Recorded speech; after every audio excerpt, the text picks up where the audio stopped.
This video is going to be about fine dining etiquette in both business and personal settings. So I'm not really prescribing any particular age group here. It's more so whoever is looking for fine dining etiquette, whether in business settings or in personal, this video can be informative for them. So let's jump right into it.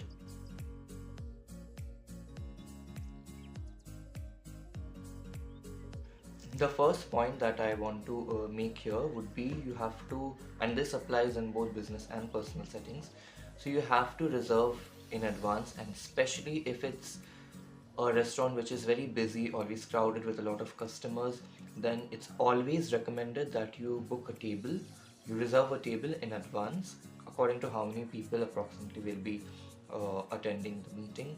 Minimum one day I will recommend, but depending on certain types of restaurants which are even more crowded than the usual ones, then you may want to keep a little more buffer time in hand.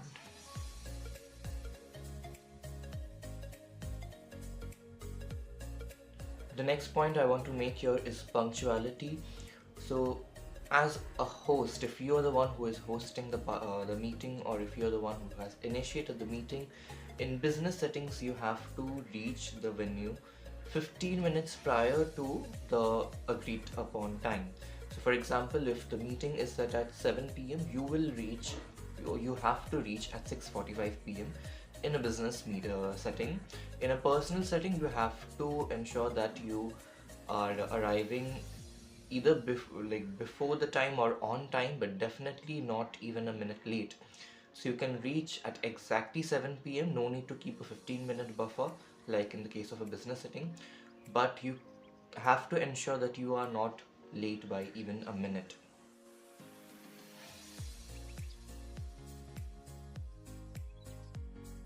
The next point I want to make here is greeting.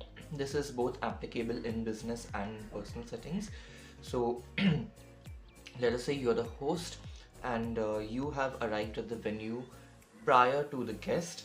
So when the guest arrives, remember, in both business and personal settings, you have to stand up, you have to greet them with a handshake or whatever is appropriate in your culture, and allow your host to sit down first. If you want your host to sit at a particular seat, then you will point the seat where you want him or her to sit down, and then you will both sit down together.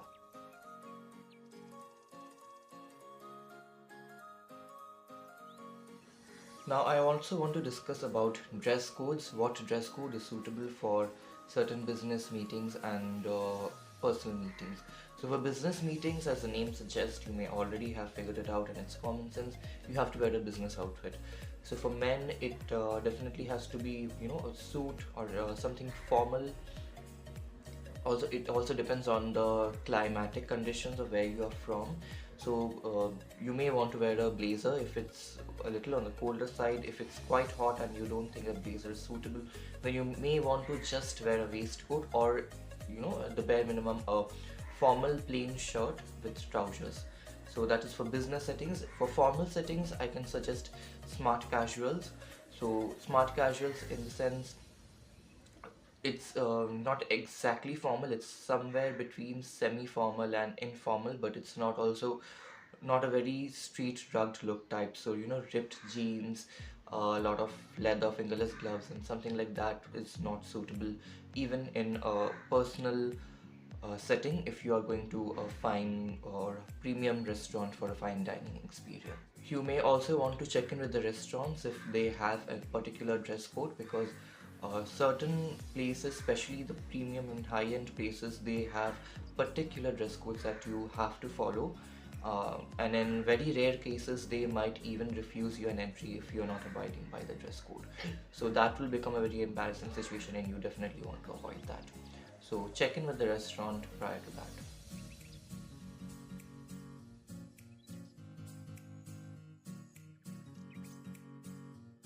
The next point is about the napkin. So what do you do with the napkin?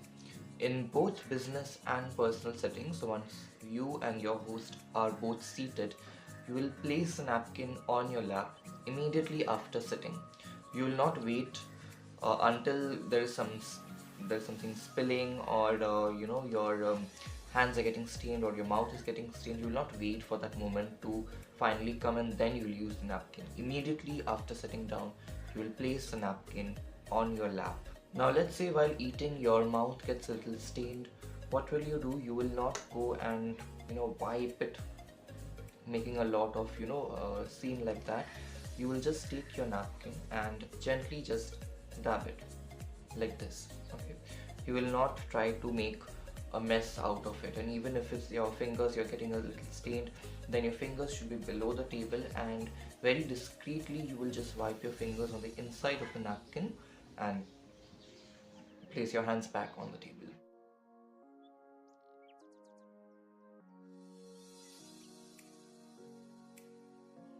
Let's come to what are the items that you're allowed to order in a fine dining experience. So this, it differs in business and personal settings. So in business settings, you have certain rules. You cannot order something which is very difficult to eat or which can create a lot of mess. For example, lobster. So if you know about a big lobster that is given in proper seafood restaurants, it's very difficult to handle, and you in most lobster restaurants or seafood restaurants you actually have to use a bib. You have to tie it around your neck before cutting it, because it always, or in most cases, it creates a lot of spills and messes. So anything like that, it's recommended that you don't order simple food, such as a steak maybe, or anything that is suitable according to your culture, but nothing that will create a mess.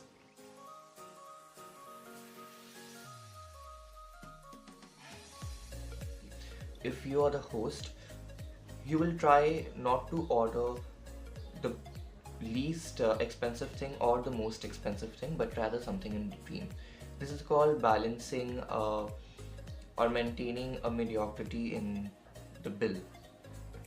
Okay, if you order something very cheap, it doesn't look good, doesn't give a very profound impression of you. And again, if you order the most expensive item on the menu, then it kind of gives an impression that you're a bit greedy. So you have to make sure that it's balanced, it's somewhere in between the price range.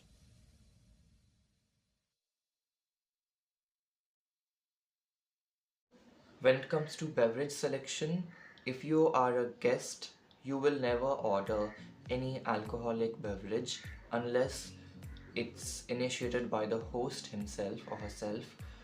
Only in that case, you can go ahead and order an alcoholic drink. Other than that, especially in business settings, you shouldn't order any alcoholic beverage. In personal settings, I think you can order a beverage which is light, so don't order something very strong like rum or tequila. You can order a bottle of wine. That's a classier option.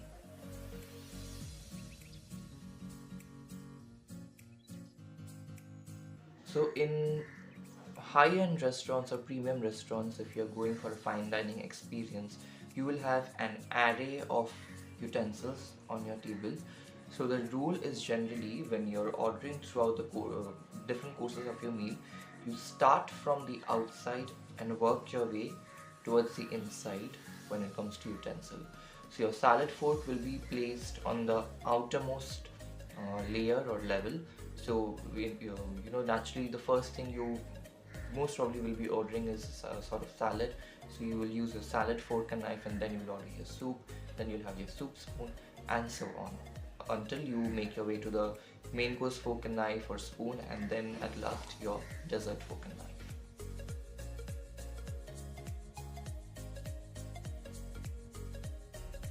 Body language is also important when it comes to fine dining at a restaurant, premium restaurant. So you'll never keep your elbows on the table. Okay, you can keep your wrists visible, but your elbows should never be on the table. You can't rest your hands on the table like this. Your hands should be rested on your lap, and only your wrists should be visible when you're eating.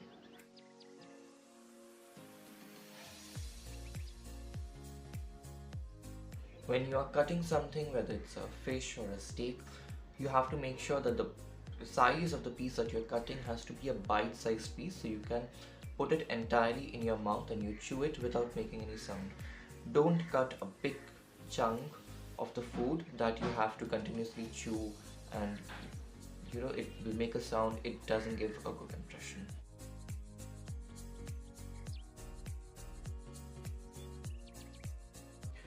Now, what are the conversations that are allowed in such a setting? In business setting, it's obvious that you are there to discuss a particular topic, which is the agenda of the meeting. So that is the topic that you'll be covering.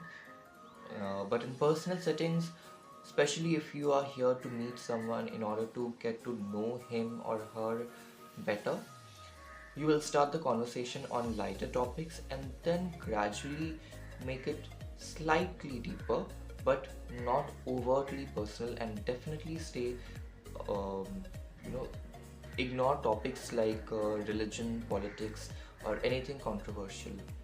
It is not suitable for, especially if you're meeting for the person for the first time, and high-end premium restaurants. It's not a good thing.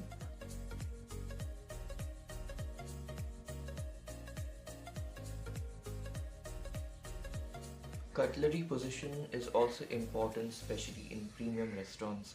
So, and this applies in both business and personal settings. So, for example, you have finished one course of meal and you're resting, but you want to, but there will be like a second or a next course of meal upcoming. You haven't finished the entire meeting. So, in that case, your fork and knife, or your fork and spoon, or your whatever combination that you're using, they have to be placed in an A-shaped position. Okay, so something like this on your plate. On the other hand, when you have finished the entire course, the entire dinner or the meeting has come to an end, they will be placed parallelly and diagonally, so something like this. Okay, so this is something not a lot of people pay attention to, and it's only actually required in very high-end and premium places, not in casual small cafes.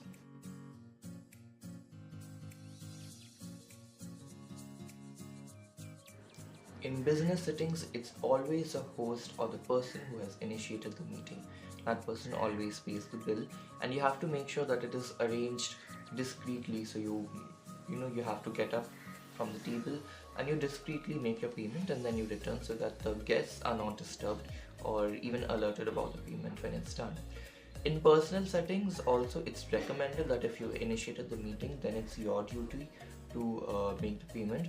But if it's okay with your partner that you split, then something that I personally always do is one person makes the entire payment to the restaurant, the other person pays via you, and this is happening especially a lot nowadays. It did not happen earlier.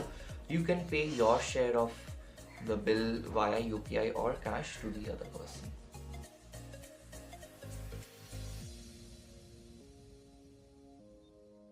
When it comes to dessert, especially in business settings, it's always recommended that if you're having dessert, it has to be at the restaurant or the eatery itself, not at a different place.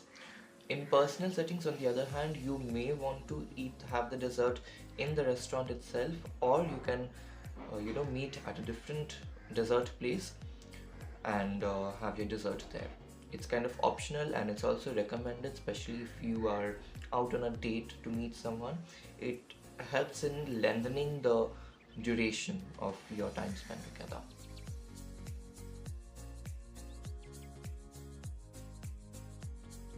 Once the entire meeting or the dinner is finally over, it's mandatory for all the guests to thank the host for the meeting or for the dinner. And in personal settings, you, as recommended by Jamila Musaiva, who is a renowned social etiquette consultant, international social etiquette consultant, she also recommends to send a handwritten note along with a bouquet of flowers or anything thoughtful. But this only applies in personal settings. Do not do this in business settings. So that was all for this video. I hope you liked it, and if you want me to discuss any other particular topic, you can let me know via email, Instagram, or by commenting down below, and I'll try to make a video on it the next time. So let's conclude this video for now. Bye.